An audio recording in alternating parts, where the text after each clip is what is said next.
Bonjour chers abonnés, c'est encore moi Charles Desdivins, votre ami de tous les jours.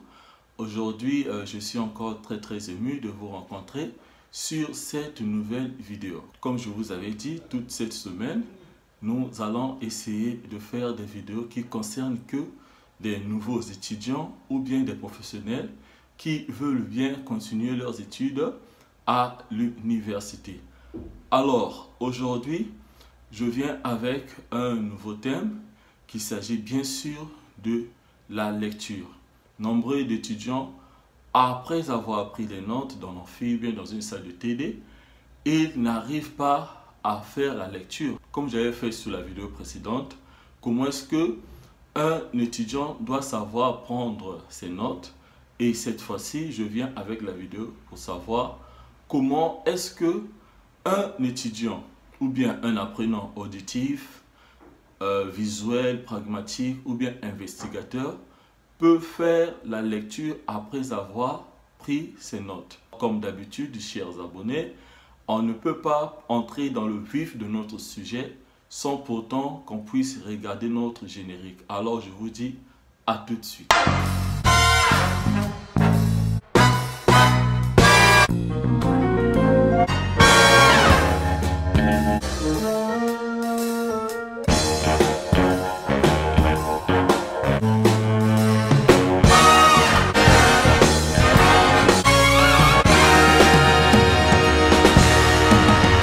La première partie de notre vidéo concernera comment est-ce qu'un étudiant ou bien un apprenant auditif peut faire la lecture.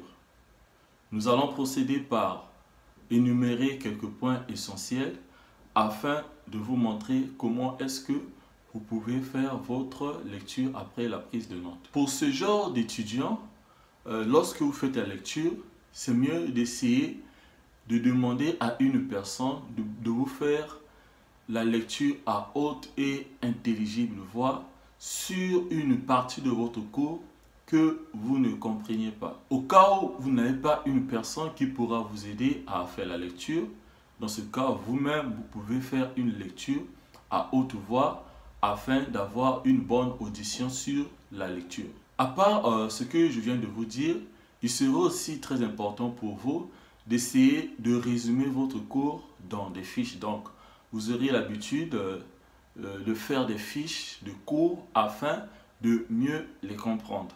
Il y aura aussi une vidéo que je vais faire pour vous montrer comment est-ce que on fait une fiche de cours qui va vous peut-être aider à la langue de savoir comment réviser vos cours plus facilement. Pour le dernier point de cette partie, ce que je peux vous dire, c'est d'essayer de former un groupe d'amis. Je peux vous suggérer votre groupe de TD.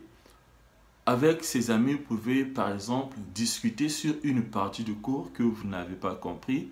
Et avec eux, pendant la discussion, je pense que vous allez quand même être capable de capter et de comprendre facilement votre cours. Et là, c'était au moins les 4 points que j'avais énumérés pour les étudiants ou bien apprenants de type auditif. Alors, chers amis, nous allons passer rapidement sur le deuxième point, qu'il s'agit bien sûr comment est-ce que un étudiant ou bien un apprenant de type visuel peut faire sa lecture.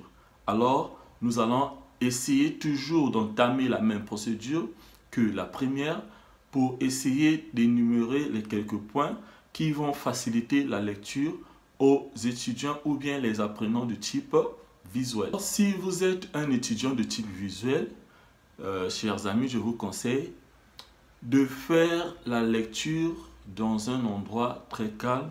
Cela vous permettra de ne pas être souvent déconcentré. Je vais aussi vous essayer de conseiller de signaler d'une façon ou bien d'une autre les parties importantes de votre cours. Donc, quand vous essayez de faire votre lecture, étant donné que vous êtes un étudiant de type visuel, je vous conseillerais sur votre cours ou bien sur votre paperasse, essayez d'avoir au moins un crayon ou bien un stylo qui va vous permettre de souligner, je ne sais pas comment est-ce que vous allez le faire, au moins les parties importantes de votre cours et cela va vous aider facilement à retenir. Essayez toujours de faire des petits schémas par rapport à votre compréhension et surtout éloigner des parties qui ne sont pas inutiles de cours, c'est-à-dire des illustrations, des exemples et tout ce que le professeur peut ajouter, ce qui n'est pas important.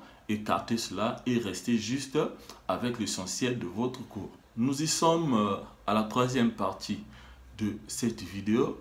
Chers amis, ici nous allons parler plus précisément des étudiants qui sont un peu pragmatiques. Si vous reconnaissez en tant qu'étudiant pragmatique, donc cette partie vous concerne très bien. Et en cela, je vais aussi essayer d'énumérer quelques points très essentiels pour vous afin de vous faciliter la lecture.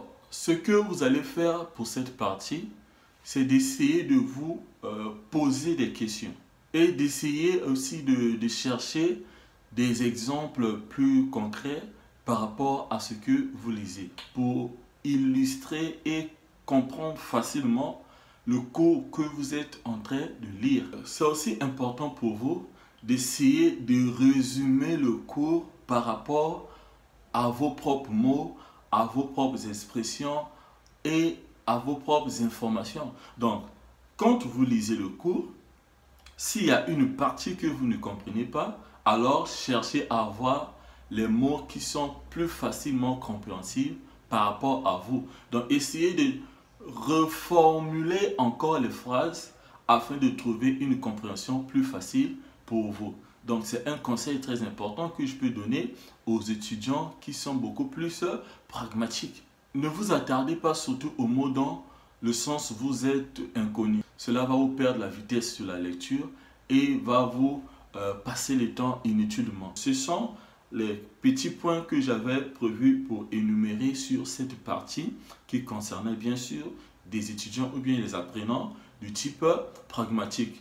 Alors nous allons mettre fin à cette vidéo sur la dernière partie qui concerne bien sûr les étudiants ou bien les apprenants de type investigateur. Comment est-ce que ce genre d'étudiants peuvent arriver facilement à faire leur lecture? Toujours dans la même pratique, chers amis, je vais aussi essayer d'énumérer quelques points pour vous faciliter à comprendre comment est-ce que vous qui êtes étudiant de ce genre à bien faire votre lecture. Donc, c'est à ma charge, bien sûr, d'essayer de vous énumérer certains points afin de vous faciliter la compréhension. Ce que je peux vous demander dans cette partie, c'est d'être attentif aux métaphores.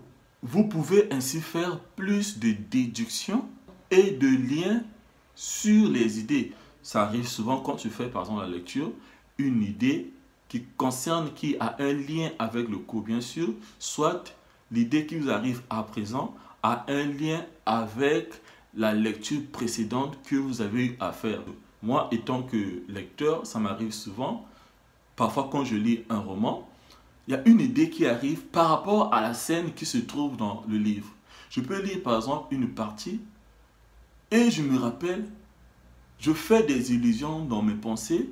C'est comme si c'était une réalité. Alors, pour le dernier point de cette quatrième et dernière partie, ce que je peux vous dire pour ce dernier point, chers amis, voilà, c'est d'essayer de récupérer l'idée principale de votre cours avant d'entrer dans une lecture très attentive. C'était juste les points essentiels, chers amis, sur ce que je devais vous dire concernant la lecture. Je suis à la fin de ma vidéo et n'oubliez pas de s'abonner sur cette page. Laissez-moi vos impressions sur les commentaires. S'il y a moyen, essayez de me poser des questions et c'est à moi de voir s'il faut faire une vidéo par rapport à cette question. Pour ma part, je vous laisse et on se revoit tout à l'heure sur la nouvelle vidéo. Portez-vous bien, au revoir.